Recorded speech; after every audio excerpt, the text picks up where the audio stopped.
श्री स्वामी समर्थ। उद्या आहे मार्गशीर्ष महिन्यातला तिसरा गुरुवार आणि आपण मागच्या 2 गुरुवार तरी ही सेवा केलेलीच नसेल, पण आता राहिलेल्या 2 गुरुवारमध्ये तुम्ही जमेल त्या गुरुवारी एक विशेष सेवा आहे ती तुम्हाला करायचीच आहे आणि ती सेवा कोणती आहे हेच आपल्याला या व्हिडिओमध्ये बघायचं आहे। कारण की मार्गशीर्ष महिना हा माता लक्ष्मीसाठी समर्पित असतो। या महिन्यामध्ये माता लक्ष्मी भगवान विष्णूंसह पृथ्वीवरती वास करत असते। आपल्याला होता होईल तितकी लक्ष्मीची सेवा करायची असते। या महिन्यामध्ये जर मार्गशीर्ष महिना असा पवित्र महिना आहे, ह्या महिन्यामध्ये जर आपण आपल्या कुलस्वामीला कुलदेवीला जर गेलो आणि तिचा कुळधर्म कुळाचार केला तर खूप असं पुण्य भेटत असतो। पण प्रत्येकालाच ते जमत नाही, म्हणून आपल्याला घरामध्येच आपल्याला देवीची ओटी भरायची आहे आणि देवीला प्रसन्न करून घ्यायचं आहे। तर यासाठी काय करायचं, उद्या हे गुरुवार जमलं तर उद्याच्याच गुरुवारी आणि नाही जमलं तर तुम्ही शेवटच्या गुरुवारी सुद्धा करू शकता। तर काय करायचं आहे, एखाद्या सवाष्ण स्त्रीला बोलवायचं आहे। तुमची जर यथाशक्ती असेल, तुमची इच्छा असेल तर तुम्ही तिला जेवू पण घालू शकता आणि नसेल तर एखादा गोडाचा पदार्थ प्रसादासाठी तुम्ही तिला देऊ शकता। आणि त्याचबरोबर तुम्हाला तिला हळदी कुंकू लावायचं आहे आणि तिची ओटी भरायची आहे। ओटी भरण्यासाठी जर तुमची परिस्थिती असेल, तुम्ही साडीने आणि पिसाने तिची ओटी भरा। पण तुमच्याकडे साडी इतपत सुद्धा परिस्थिती नसेल तर काहीच हरकत नाही, तुम्हाला फक्त एक पीस द्यायचा आहे, एक नारळ द्यायचा आहे आणि तांदळाने तिची ओटी भरायची आहे। अगदी साध्या सोप्या पद्धतीत आपण एखाद्या सवाष्ण स्त्रीची जशी ओटी भरतो खणा नारळाने, तशीच ओटी आपल्याला भरायची आहे आणि त्याचबरोबर एखादं फूल किंवा गजरा सुद्धा द्यायचा आहे। असं केल्यामुळे माता लक्ष्मीची आपल्यावरती अखंड कृपा राहते।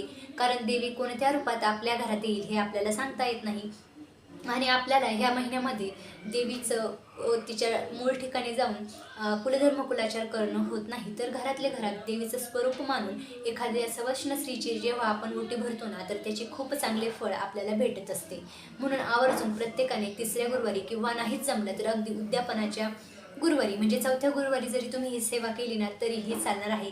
पण अजिबातच ही सेवा चुकवू नका। फक्त एका सवाष्ण स्त्रीला आपल्या सवाष्ण स्त्रीची आपल्याला ओटी भरायची आहे। अत्यंत म्हणजे छान अशी ही सेवा आहे। त्याचबरोबर मार्गशीर्ष महिन्यामध्ये आपल्या घरामध्ये कधीही सवाष्ण स्त्री आली ना, तिला हळदी कुंकू लावल्याशिवाय जाऊन देऊ नये। मार्गशीर्षच महिना काय, पण कधीही आपल्या घरी कोणतीही सवाष्ण स्त्री आली ना, तिला हळदी कुंकू लावूनच मग तिची पाठवणी करावी आणि यामुळे आपलं कुंकू हे बळकट होत असतं। माता लक्ष्मीची कृपा आपल्यावरती कायम राहत असते। कारण देव हा कोणत्या ना कोणत्या रूपात आपल्या घरी येत असतो आणि प्रत्येक सवाष्ण स्त्रीमध्ये आई जगदंबेचं रूप मानलं जातं। त्यामुळे आपल्या घरी येणाऱ्या प्रत्येक सवाष्ण स्त्रीचा आदर करणं हे आपलं काम आहे। आणि त्याचबरोबर उद्या आहे तिसरा गुरुवार आणि तिसऱ्या गुरुवारी आपल्याला महालक्ष्मीची कुंकुमार्चन ही सेवा करायची आहे। तुमच्या घरामध्ये जर महालक्ष्मीचा फोटो असेल किंवा मूर्ती असेल, चांदीची असेल, पितळेची असेल, सोन्याची असेल, कशीही असू द्या, ती मूर्ती असेल तर सगळ्यात आधी तुम्हाला एक सकाळी जेव्हा आपण अभिषेक करत असतो, आपण पाण्याने दुधाने करत असतो, पण त्याचबरोबर आपल्याला उद्या एक पाण्यामध्ये थोडंसं कुंकू काढून घ्यायचं आणि मग तुम्ही एक जो मंत्र म्हणून देवीचा अभिषेक करत असाल तोच मंत्र म्हणून तुम्हाला त्या पाण्याने देवीचा अभिषेक करायचा आहे। श्री सुक्तम म्हणा किंवा देवीचा एखादा मंत्र म्हणा, ह्या मंत्र करून तुम्हाला देवीचा अभिषेक करायचा आहे, तिची स्थापना करायची आहे जेव्हा आपण पोथी मांडणी करतो तेव्हा। त्यानंतर तुम्हाला देवीचं सर्वात आवडती सेवा म्हणजे कुंकुमार्चन करायचं आहे। कुंकुमार्चनचे खूप छान आणि प्रभावी असे फायदे आहेत। जेव्हा आपण कुंकुमार्चन करतो ते जे कुंकू असतं ना, ते इतकं प्रभावी असतं, त्यामध्ये इतक्या सात्विक लहरी असतात, कारण आपण मंत्र म्हणून ते कुंकुमार्चन केलेलं असतं आणि देवीवरती आपण मंत्र म्हणून त्या कुंकुमाने अभिषेक केलेला असतो, देवीला अंघोळ घातलेली असते, त्यामुळे देवीचे तत्व त्या कुंकुमामध्ये उतरलेले असतात। असं कुंकू घरामध्ये साठवून ठेवल्याने खूप फायदा होतो। हे कुंकू नेहमी स्त्रियांनी आपल्या कपाळावरती लावावं, त्याचबरोबर आपल्या घरामधील इतर सदस्यांनी सुद्धा ते कुंकू लावल्याने खूप फायदा होतो। तुम्ही एखाद्या महत्त्वाच्या कामाला जाताना सुद्धा हे कुंकू आपल्या कपाळावरती लावू शकता। तर कुंकुमार्चन कसं करायचं, आपल्या घरातला देवीचा जो पण फोटो आपण उद्या महालक्ष्मीच्या गुरुवारच्या पूजेमध्ये ठेवणार आहोत, तोच फोटो तिथेच स्थापन केलेला असेल, त्या फोटोवरती आपल्याला कुंकुवाने अभिषेक घालायचा, कुंकुवाने अंघोळ घालायची।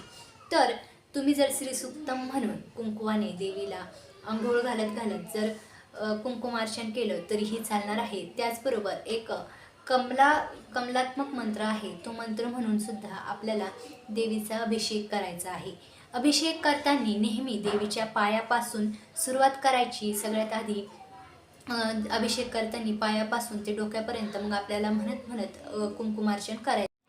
महालक्ष्मी देवीला प्रसन्न करण्याचा हा अतिशय प्रभावी असा मंत्र आहे आणि तो मंत्र आहे ओम श्रीं ह्रीं श्रीं कमले कमलालये प्रसीद प्रसीद श्रीं ह्रीं श्रीं महालक्ष्मी नमः. नमः म्हटल्यानंतर आपल्याला लक्ष्मी मातेच्या चरणापासून कुंकुमार्चन करायला सुरुवात करायची आहे आणि जेव्हा आपण नमः म्हणतो ना तेव्हा आपल्याला कुंकुमार्चन करायचं आहे. असं तुम्हाला तुमची यथाशक्ती तुम्ही 11 वेळा 21 वेळा करू शकता. त्याचबरोबर तुम्ही श्रीसूक्तम म्हणून जर कुंकुमार्चन केलं ना तर त्याचासुद्धा खूप छान असा परिणाम तुम्हाला बघायला भेटणार आहे. श्रीसूक्तम हे एकदा केलं ना तरी खूप आहे आणि 16 वेळा केलं तर मग काय विचारायलाच नको. पण तुमच्या यथाशक्तीने तुम्हाला जितक्या वेळा वाटेल तितक्या वेळा तुम्ही कुंकुमार्चन करू शकता. तुमच्या यथाशक्तीने यथामर्जीने थोडं का असेना पण उद्या कुंकुमार्चन ही सेवा नक्की करा.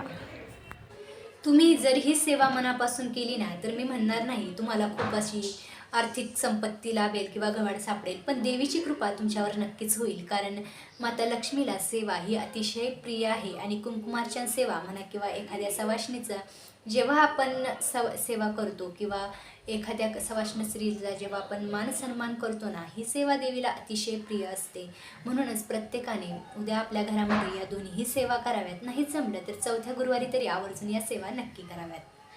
आजच्या व्हिडिओमध्ये एवढेच. भेटूया पुढच्या आणखीन एका नवीन व्हिडिओमध्ये नवीन माहितीसह. तोपर्यंत श्री स्वामी समर्थ.